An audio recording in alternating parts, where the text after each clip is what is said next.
Isang maganda at pinagpalang araw po sa ating lahat. Ngayong araw po, ang tatalakayin po natin ay ang bagong buhay o ang new life in Christ na mababasa po sa Colossians 3 verses 1 to 4. Bago po ang lahat, samahan niyo po ako na manalangin.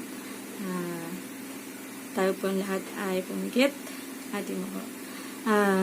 Panginoon, kami po ay nagpapasalamat sa araw na ito, Panginoon, sa biyayang binigay mo sa amin, Panginoon, sa pag-ibig at sa pagmamahal mo sa amin, Panginoon.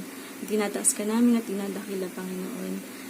Lord, marami pong salamat sa opportunity na binigay niyo sa amin, Lord, na kami po ay muling makapag-aral ng iyong mga salita, Panginoon. Nawa, Lord, gamitin niyo po ako bilang inyong instrumento upang maibahagi sa iba ang iyong mga salita, Panginoon. Gabayan niyo po kami sa pag-aaral na ito, Lord, at mga salita mo nawa ay tumimo sa aming mga puso at isipan, Panginoon. Ganun din po, Lord, na gabayan niyo po kami na mga salitang itong aming pag-aaralin, Panginoon, ay aming magamit sa aming buhay sa pang-araw-araw, Panginoon. Lord, humihingi rin po kami ng kapatawaran, Lord, sa aming mga pagkukulang, Panginoon. Nakalinisin niyo po kami at gawing karapat-dapat, Lord, sa pakikinig at pag-aaral ng iyong salita, Panginoon. Lord, tinataas din namin sa iyo, Lord, ang mga nangyayari po sa panahon na ito, Lord, sa mga may sakit, Panginoon. Tinataas po namin sila sa iyo, Panginoon. Sa mga naapektuhan po ng COVID-19, Panginoon, tinataas po namin sila sa inyo, Panginoon. Kayo po ang mag-extend ng inyong mga kamay, Panginoon, upang sila po ay gumaling, Panginoon, at mga kabuhayan na apektuhan, Panginoon. Kayo rin po ang tumulong sa kanila, Lord. Bigyan niyo nawa po, Lord, mahanap nila ang comfort sa inyong mga kamay, Panginoon. Huwag mawala ng pag-asa, Panginoon, sa mga kaganapang ito. Ganun din po, Lord, ang mga naganap sa ibang bansa, Panginoon, kagaya po ng explosion sa Lebanon, Panginoon, sa mga taong naapektuhan po sa lugar na yun, Panginoon. Kayo po ang nawa gumabay sa kanila, Panginoon. Panatilihin niyo pong ligtas sila sa mga susunod pang mga araw, Panginoon. Alam po namin na may mga dahilan kung bakit po napahintulutan ng mga ganitong pangyayari, Panginoon. Siguro po ay hindi maging malinaw sa aming mga kaisipan, pero alam namin, Lord, na mga ito ay nagaganap ng may dahilan, Panginoon. Tinataas lang po namin sila sa inyo, Panginoon, pati na rin po ang mga may gawa nito, Panginoon. Patawarin niyo po sila, Panginoon. At nawa po, Lord, matouch ang kanilang mga puso at isipan, Panginoon, na itigil ang mga bagay na itigil nila ang mga bagay na ito, Panginoon. Lord, muli po kami po ay humihingi po sa inyo ng gabay, Panginoon, sa pag-aaral na ito, sa pang-araw-araw na buhay namin dito sa mundong ito, Panginoon. Lahat po na ito ay pinapanalangin namin sa pangalan ng aming Panginoong si Kristo Jesus. Amen. Amen. Ngayon naman po ay samahan niyo ako sa pag-awit. Awitin po natin ng Lead Me to the Cross.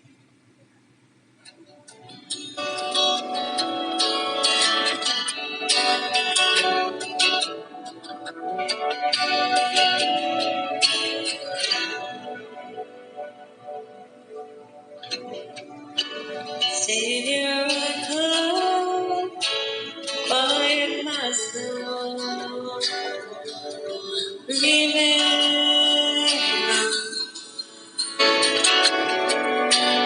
redemption's sweet, your love was spilled for my ransom.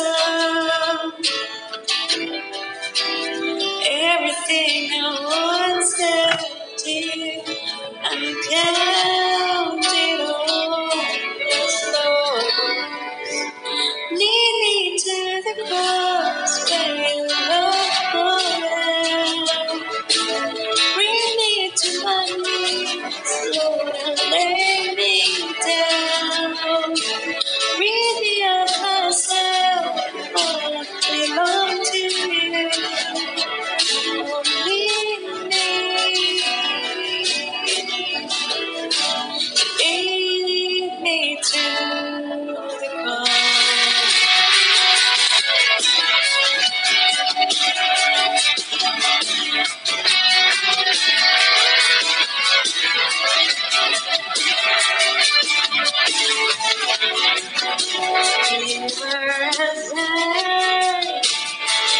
trusted and trusted you alone. The word became flesh, both my sin and death. Tell your reason. Everything I want to you, I count it all as lost. Lead me to the cross where your love poured out. Bring me to my knees, Lord, and lay me down. Really love myself, I belong to you. Oh, lead me to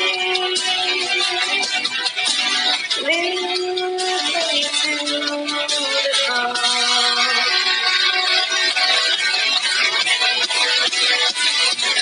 to your heart,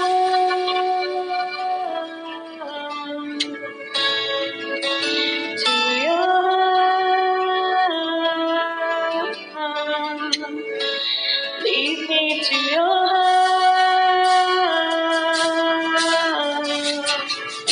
Lead me to your heart. Lead me to the cross where your love poured out. Bring me to my knees, Lord, and lay me down.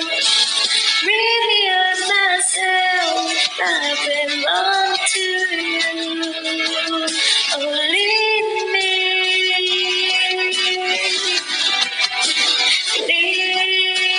to the cross.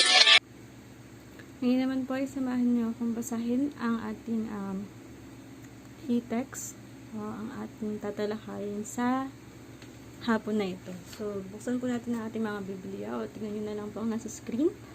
Colossians 3 verses 1 to 4. Sabi po dito, "If then you have been raised with Christ, seek the things that are above, where Christ is, seated at the right hand of God. 2. Set your minds on things that are above, not on the things that are on earth. 3. For you have died, and your life is hidden with Christ in God. 4. When Christ, who is your life, appears, then you also will appear with Him in glory."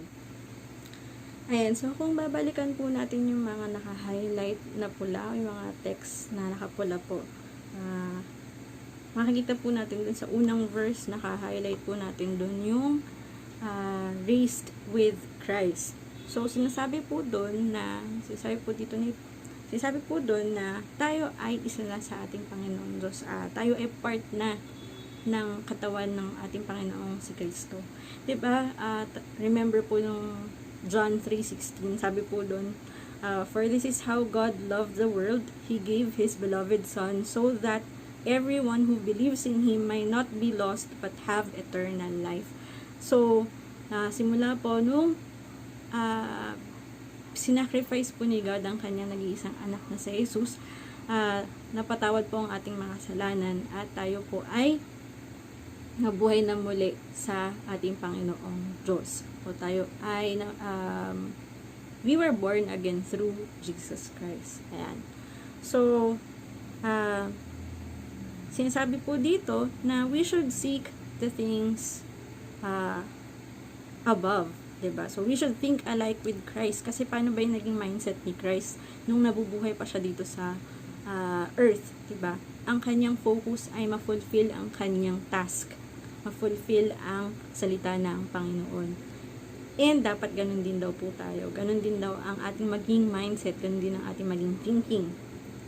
Ano ba yung sinasabi doon? Where Christ is. Diba? Sabi niya, seated at the right hand of God. So, ano ba nire-refer dito? Ito yung lugar kung saan talaga belong ang children o ang mga anak ng Diyos.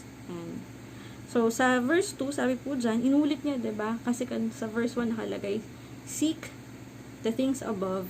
Sabi naman po sa second verse ay set your minds on things that are above. Yun, sabi po dito, sabi po dito ni Paul o ni Pablo, nire-reiterate niya po dito na dapat hindi po mawala ang ating focus. Bilang mga follower ng ating Panginoong Hesus Kristo, ayan, we must aim and seek the favor of God. Ayan. Hindi daw po dapat tayo nakafocus sa mga bagay-bagay dito sa mundo. Kasi dito sa mundo, 'di ba? Makakontrol tayo, makakontrol ang pag-iisip natin ng mundong to. Syempre, nandiyan yung ano yung mga sasabihin ng lipunan, saang school mo gusto mag-aral, saang kumpanya ka papasok. Kumbaga maraming ways para makontrol tayo ng mundo. Pero 'di ba sabi nga po, hindi tayo pwedeng mag-serve na ng dalawang master at a time. So, binibigay po sa atin paalala dito na dapat lalahanin natin kung saan po ba talaga tayo belong. Bilang followers of Christ, tayo ay citizens na ng langit, 'di ba? Citizens of heaven. We are children of God. We are children of God and we are citizens of heaven. Dito sa mundong ito, temporary lang po tayo nakatira. So, ngayon lang hanggang sa makarating tayo sa lugar kung saan talaga tayo nakatakda na manirahan. Yan. And, syempre, as believers, yun yung mas gustong i-attack ni Satan, yung mga believers, yung mga followers ni Christ. Kasi syempre gusto niya yung mga tao mamuhay na parang kagaya ng mundo. So lahat gagawin niya para madala niya tayong mga naniniwala sa ating Panginoon na mamuhay ng makamundo instead na mamuhay na parang mga anak ng Diyos o parang mga citizen of heaven. Sa third verse naman po, binanggit dito, for you have died and your life has been your life has been hidden in Christ, diba? Diyan binabanggit na we were given a new life. Namatay na tayo kasabay nung pagkamatay ng Jesus sa cross. At nabuhay tayong muli, diba? Nabuhay tayong muli. Sabi po dyan sa Romans 3 verse 25, Christ was sacrificed to forgive the sinners. Yan. Sabi din po sa 1 Peter chapter 1 verse 23, God gave us a new life. We were born again through Jesus Christ. Diba? And sabi po sa 2 Corinthians chapter 5 verse 17, if anyone is in Christ, he is a new creation. Ikaw na kay Kristo, ikaw ay bagong tao ka na. The old has passed away. Yung lumang pagkatao, wala na. Patay na. Kinalimutan na yun. The new has come. Bagong buhay ka na. Iba na yan. Ibang ikaw na yan. And then, sa verse 4 po, na-highlight po doon yung Christ is your life. Sabi po dun sa Galatians 2 verse 20, Christ died on the cross and I have died with Him. Yan. I do not live anymore, but Christ lives in me. So, dyan sa bago mong buhay, hindi na ikaw ang naninirahan dyan, kundi ang Panginoong Hesus Kristo. Siya na po ang naglilid ng ating buhay. Yan. So, going back to the things mentioned earlier, we were born again through Jesus. We are part of Christ's body and we are one with Christ. Sabi po sa Philippians 1 verse 21, to live is Christ, to die is gain. Ano po ibig sabihin nun? Our lives are to bring glory to God. Kaya nga po tayo ay nabuhay na muli. Sa bagong buhay na ito, nililid na po ng ating Panginoong Hesus. Ito po ay dapat nagbibigay ng glory sa ating Panginoon. Ano naman po yung to die is gain? Hindi po tayo dapat magpakamatay. Hindi po yun yung tinutukoy natin doon. Ang tinutukoy po dito ay sinasabi po dito na, nung sinulat po ito ni Pablo, alam niya na ang pamumuhay niya sa mundo ay nakakapagbigay ng glory sa Panginoon. Pero pag namatay din siya, alam niya ito na po yung fulfillment ng trabaho niya. Kasi ito na yung time or chance na makikita niya na face to face si Jesus. Kasi diba, hindi naman siya yung isa sa original 12 apostles. Ayan. So, parang ganun po yung tinutukoy. Parang ganun po yung tinutukoy ng to die is gain. So, tayo rin po, kapag namatay po tayo, hindi po tayo dapat matakot doon. Kasi ito ay magbibigay sa atin ng fulfillment. Kasi ito na po yung chance na makikita natin face to face si Jesus Christ or ating Panginoon. So, ready ka ba doon? Ayan. So, sabi dyan, revealed, then you too will appear with Him in glory. So, yan. Kasi sabi po, diba, Christ will appear again. So, may second coming. Doon sa second coming na yon, magkakaroon ng general meeting. Kumbaga, nandun lahat, makikita lahat. Yung saints, yung mga tao na namumuhay o binigay ang buhay nila sa Panginoon. Ayan. So, ulitin ko, handa ba tayo doon? Prepared ba tayo doon? Diba? Bilang sa bagong buhay na ito, na meron tayo na dapat nililid ni Lord, tanong ko lang sa'yo, ganun ba talaga ang nangyayari? Ganun ba talaga ang ginagawa natin? May pinapalid ba natin ang buhay natin sa ating Panginoon? Ngayon, syempre, yan yung challenge eh. Yan yung challenge. How to aim or seek how God called us to think. So, dyan po tayo mag-focus sa Colossians 3 verse 2. Setting our minds on things above, not on the things that are on earth. So, ano po to? We must develop a heavenly mindset. And so, there are several ways on how to develop a heavenly mindset. Pero, bibigyan ko lang po kayo ng 4. Siguro, ito po yung mga basic na or mga tips na pwede po nating gawin. So, number 1 is impress the scripture in our hearts. Babasa po natin sa Deuteronomy 6, verses 6 to 9. So, dalawa po ang ginamit ko na version dito. Yung English Standard Version, tsaka yung New Living Translation. So, sa verse 6 to 7, yung ginamit ko po dyan ay ang English Standard Version. So, sabi po dyan, and these words that I command you today shall be on your heart.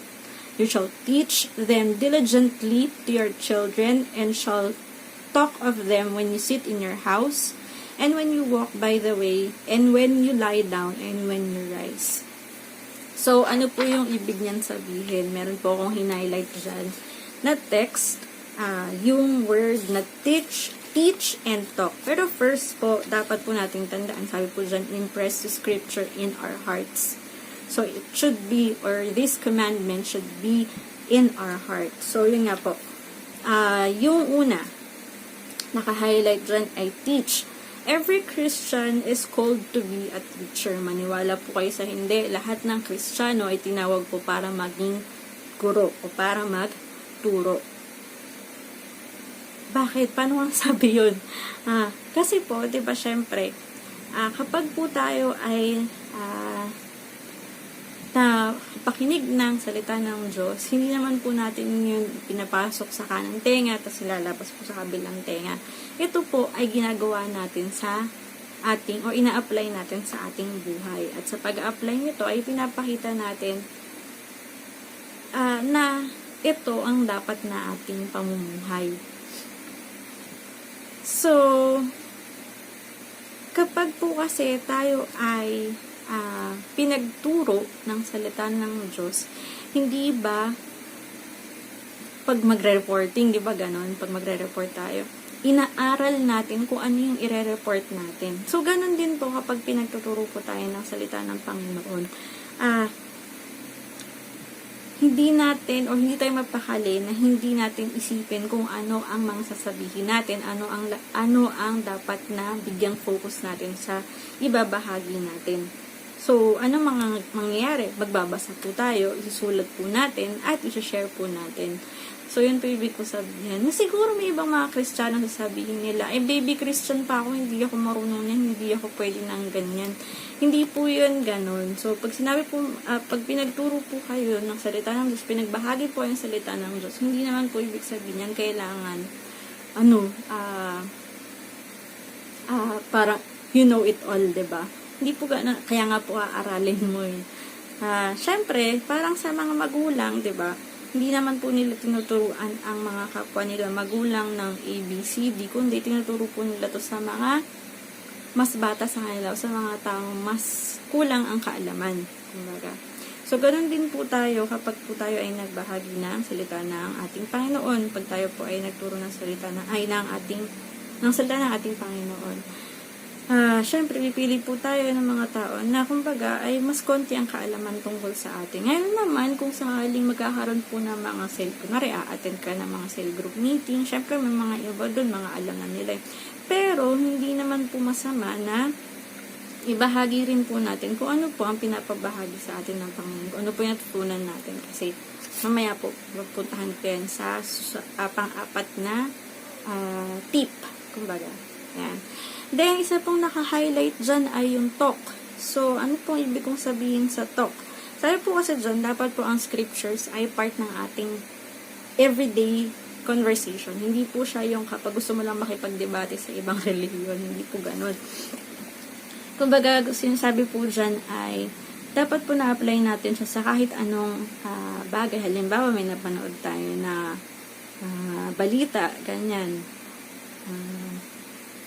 Bago tayo mag-comment o bago tayo magsalita, ay tingnan muna natin ang scripture. I-relate muna natin ito sa salita ng ating Panginoon. Kasi baka mamaya kung ano ang lumabas sa ating bibig ay hindi naman pala yun akma sa mga turo sa atin ng Panginoon. And then, yung pangatlo po dyan, sabi, reminders, diba? Yan. Sa NLT po, sa New Living Translation, kinuha ko, ito po kasi yung parang feeling ko mas madaling or mas mababaw na version ng verse na ito. So, sabi dyan, tie them to your hands and ano po yung tie them? Yung scriptures po yan. Tie the scriptures to your hands and wear them on your forehead as reminders. Write them on doorpost of your house and on your gates. Dapat po ay mag-develop tayo ng reminders. Mag-set tayo ng places and times sa ating daily life kung saan po ma-encounter natin ang Word of God. So isa na po dyan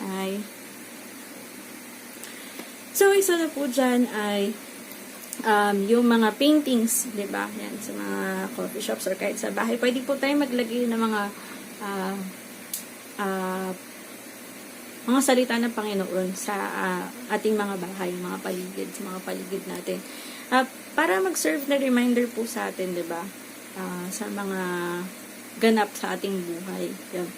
Yung iba nilalagay po nila sa jewelry. Yung iba po makikita po natin sa Facebook. May mga iba nag-share sa mga Facebook profiles nila na mga word of God. Hindi po siya yung long text, pero naglalagay po sila doon ng mga quotes, parang ganun.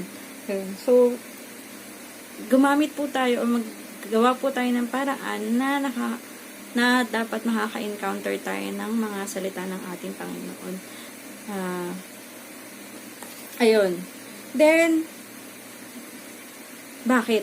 Kasi madali po tayong madistract sa ng mga bagay-bagay. Kaya dapat ay may constant reminder tayo ng salita ng ating Panginoon. So, saan pa po tayo pwede maka-encounter ng salita ng ating Panginoon? So, yan, yung mga panalangin, sa pagpipray po natin, yan, sa mga meetings, yan, yung mga accountability meetings, small group, cell group, ganyan. Sa service, syempre, yun nga, yung binanggit ko kanina, sa mga paintings, yung mga pinopost po sa dingding ng mga salita ng Panginoon.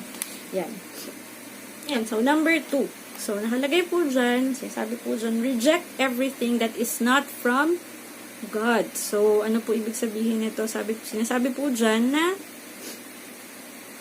mayroon tayong mga dapat na iwasan o ialis sa ating pamumuhay dito sa mundo. Pwede pong mga certain TV shows, dapat may mga TV shows na hindi po natin dapat pinapanood. Pwede po kasing ito ay hindi nakakatulong para sa ating pamumuhay dito sa mundo, na may heavenly mindset. Mga certain magazines or books, yan, na hindi po dapat natin basahin o tignan. Certain music, mga tugtog na hindi po dapat natin pinapakinggan. and certain people. Meron po kasi mga tao sa paligid natin na imbis po na ilapit tayo sa Panginoon ay hinihila tayo palayo sa ating Panginoon. We must protect our minds from things or people that draws us away from God and godly thoughts. Pero tungkol po dun sa certain people, siguro sa may iba sa inyo magko-question, kaibigan ko yun eh, mga ganon.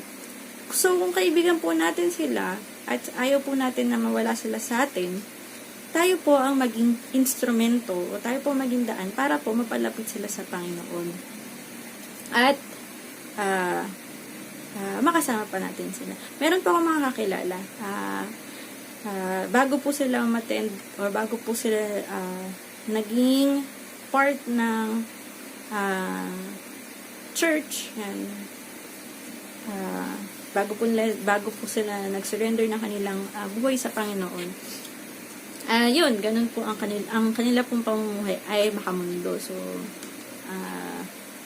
manginginom, mabisyo, yan, hindi maganda manalita, yan, mahilig makipag-away, ganun. So, nakatutok lang sila kung paano sila mamuhay o paano mamuhay ng makamundo. Pero nung pumasok ang isa sa kanila, hindi niya hinayaan na maiwan sa makamundo ang kanyang mga kaibigan. So, dinala niya po yung mga kaibigan niya sa church at doon po, nagsama-sama po ulit silang magkakaibigan. So, yun po yung, kung gusto po natin na hindi maiwasan yung certain people na ito, tayo po magdalas-dalas sa ating Panginoon. Number 3. Ayan. So, number 3 na po tayo. So, sabi po dito ay pray at all times. So, basahin po natin yung 1 Thessalonians chapter 5 verse 17 to 18. So, ang ginamit ko pong version ay New King James Version. Sabi po dyan, pray without ceasing. Pray without ceasing. Ano po ibig sabihin nun? Hindi humihinto. Not stopping at any time. So, sabi po dyan, in everything give thanks, for this is the will of God in Christ Jesus for you. Remember, we are already united with Christ. So, what we should do is to pray constantly, continuously, and pray continuously to Christ. Bring every thought of ours before our Father. So, lahat ng bagay yan, lahat daw ng ating pwedeng isipin, gagawin, ay itaas natin sa ating Panginoon. Number 4 is a healthy fellowship. So, healthy fellowship, makikita po natin dyan, Proverbs 13, verse 20. So, sabi po dito, walk with the wise and become wise, associate with fools and get in trouble. So, ayun. Sabi po kasi dito, or ang tinutukoy po dito, ang ating pag-iisip bilang tao ay laging apektado ng mga bagay-bagay dito sa mundo, lalo na ng mga taong nakapaligid sa atin. So, kadalasan na pinapakinggan natin ay mga kaibigan. So, kadalasan mga madalas nakaka-apekto talaga sa ating way of thinking ay ang ating mga kaibigan. Madalas kasi, syempre, yung iba dyan, di ba, mga ibang anak, hindi naman sila laging sa magulang nila nakikinig. Minsan nga, mas nakikinig pa sila sa mga kaibigan nila, di ba? Kasi yung mga kaibigan, yun yung sa tingin natin, mas nakakaintindi sa atin. Kaya doon tayo mas nakikinig. Pero ito nga yun, we must learn who our friends are. Kasi pwedeng hindi pala sila nakakabuti. Balikan natin yung number 2, di ba? Kung hindi sila galing sa Panginoon, dapat natin silang iwasan. So, ano po ang dapat natin gawin? We must develop friendships with wise, godly believers who help seek spiritual things. So, dapat po ay makipagkaibigan tayo sa mga tao na makakatulong sa atin na makapagpalago ng ating spiritual minds. Makapagpalago ng ating relasyon sa ating Panginoon. So, again, ulitin ko po, kung gusto po natin na hindi po iwasan ng certain people na sinasabi natin ng mga kaibigan natin, wag po natin hayaan na sila na ilayo nila tayo sa ating Panginoon, bagkus ilapit po natin sila sa ating Panginoon. At wag naman po natin i-close ang ating mga sarili na hindi makipagkaibigan sa iba. Makipagkaibigan po tayo, lalo na sa mga taong makakatulong sa atin para tayo ay lumago sa ating Panginoon. Makakatulong po yan para po ma-develop ang ating heavenly mindset. Ayun. So, yun po ang 4 na tips para po sa pag-develop ng ating heavenly mindset. Iwanan ko po kayo ng quote na ito. Sabi po, living a godly life starts with a godly mind. So, ayun. Yun nga. Kung gusto natin mabuhay na ayon sa ating ayon sa kagustuhan ng ating Panginoon, ayon sa gustong pamumuhay ng ating Panginoon para sa atin, tayo po ay simulan po natin ito sa pag-iisip kung paano po mag-isip ang ating Panginoon. So, paano po tayo dapat mag-isip dito sa mundo na hindi nag-iisip bilang taong naninirahan lang sa mundo. So, maraming salamat po sa pakikinig. Babalik po kami sa susunod na Lunes para sa next sharer po natin. Magiging sharer po natin nun ay si Elaine. And si Sister Elaine. So, siya naman po ang inyong makakasama.